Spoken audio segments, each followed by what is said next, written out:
I also just don't understand what is the game plan for the Western leaders in NATO. Like, why are they so dead set on keeping this going? It's so clear that Ukraine can't win this war on its own. And just like you're saying before, there is no appetite to invoke Article 5. There's no appetite for the Europeans to actually go to war with Russia. And even Zelensky himself has said that we need to do another peace summit, and this time we need the Russians. Like, he's admitting that we say, but at least there's some sign that he knows that things are bad and that they need to come with some dialogue. And then Viktor Orban, president of Hungary, talks to Zelensky and then talks to Putin on a mission for peace, says we need diplomacy. War in Europe is horrible. We can't have this on our doorstep. We need to end this now. NATO loses its mind. Brussels is freaking out. Like, he wasn't mandated to do this. He's not allowed to. He's doing the one thing that I think almost everybody in Europe, in terms of the population, agrees makes sense. Start talking. Let's stop shooting because everybody's dying, especially the Ukrainians. If we want to save Ukraine, let's talk. Let's talk and let's get diplomacy. So what is the plan for NATO? Do they don't have a plan? I don't know if they really have it. Yeah, I don't think they have a plan. It's clear that they miscalculated at the beginning of this, right?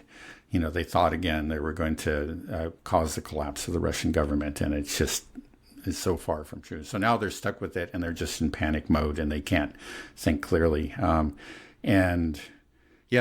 would think that there would be for example, some real efforts to crank up production, increase military budgets, all this hawkish talk coming from leaders, but there's really nothing of substance to back it up. For example, in Britain, I think I mentioned earlier that they increased the defense budget from 2.3% to 2.5%.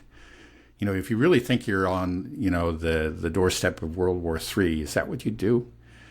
But that's just pretty much what you find, throughout Europe. It's just, there isn't a plan. There's no substance behind it, but there's a lot of wild talk. I just don't think, I think part of it is they just have trouble believing that they could lose, right? I mean, we are NATO. We are the West. We don't lose. And so it's only a matter of will, right? That's what a lot of the talk. We can't, and that's, and sticking together and being united. And, that was Orban's great sin, is that he dissented, right? He went and he spoke with another voice, and this causes fury. This idea that we just need to circle the wagons and then somehow we'll just get through this. But it's not right. It's not clear thinking. It's just an instinctive. Ukraine isn't even NATO. That's the thing. That's also just, it shows their true colors as well. Like, this is a proxy war that that clearly that is more complicated than people realize. That this is more of a civil war within Ukraine, and they're being crushed between the NATO forcing them to go forward and Russia. And it's like it's just not fair to the Ukrainians. Yeah. And what's your plan? Your plan is what? Just to keep it going right now because you don't have any plan, and so you're just going to let more and more Ukrainians die.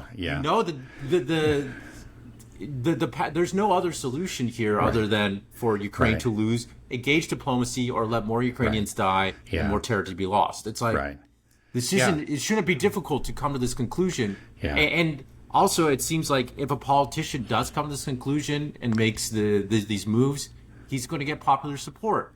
It's a good platform to run on. So it's like just for your own political survival, why don't you start being rational? Because people don't want a wider war with Russia. That's why I think Viktor Orban, Hungary's not a big country, but he's punching way above his weight just because he's the only one that's willing to do this. And I think it's going to be well received, maybe not within the establishment media and NATO and all this, but within the global world, the global South. Everybody's like, this is the man that's actually moving towards peace. And I think Viktor Orban's went to Beijing as well. Yeah. Like, he's making moves. I think that's where he is now. Right. So it's like, just if you are a savvy politician, to do it. You think that these political leaders would be smart and have some backbone and be able to really do it. They're just so spineless. They just all stick together, and we will all save NATO and wave our Ukrainian flags, and everything will be good. It's like, well, it just can't shows you use your brain? Yeah, it just shows there is some rot. in the system more than some rot. The system it's a is hive deeply, mind. deeply rotten. I mean, just that the kind of people that rise to the top are not, are people who are seen to be incapable of really independent thought and independent analysis. They're administrators, they're people that just kind of enforce the rules, and they can't imagine, actually changing the rules. I mean, they're just those kind of people, and and they're part of they're part of the hive. They can't imagine actually stepping outside of what's considered to be acceptable discourse. Well, they see what happens to people, that do, like Orban. They get,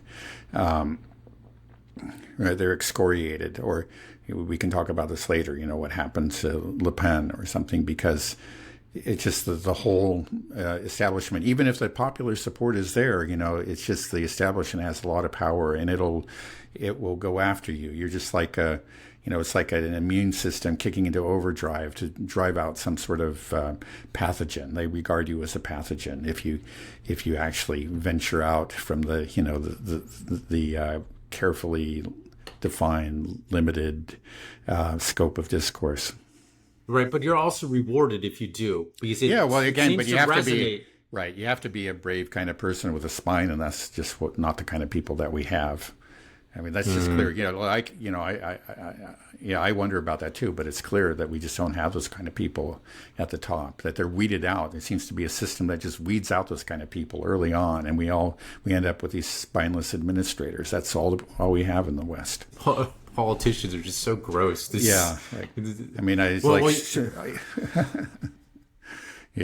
is probably Schultz the worst. is he's just a human worm. Yeah, who lets their ally blow up their own pipeline and triple energy prices in your own country? Like what a turd! You're supposed to be looking out for your people. You have no. Right. What kind of German are you?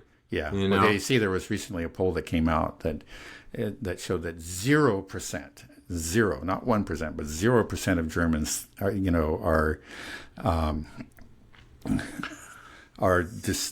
what was it exactly? Are actually very satisfied with the way Germany is being governed. Okay, there are something like 15% that are somewhat satisfied, but there's 0% that are very satisfied. Yeah, that 15% is on the payroll of the German government. Yeah, that's why. That it's about. It is true when you think about like the power of these states and why they can have so much weight. That we don't want to forget. Is that. There are a lot of people that are on the payroll of the state, and as the state grows, it gets more and more people on their payroll, which insulates itself further and further. It makes it become more of a parasite, but also a stronger parasite. Yeah. It's something that I kind of realized here in the United States. I'm like, how can anybody support some of these policies or doing all these things? It's like, well, if you'll be surprised if there's millions of people that are getting a lot of money because if your job depends on it, you'll probably support it.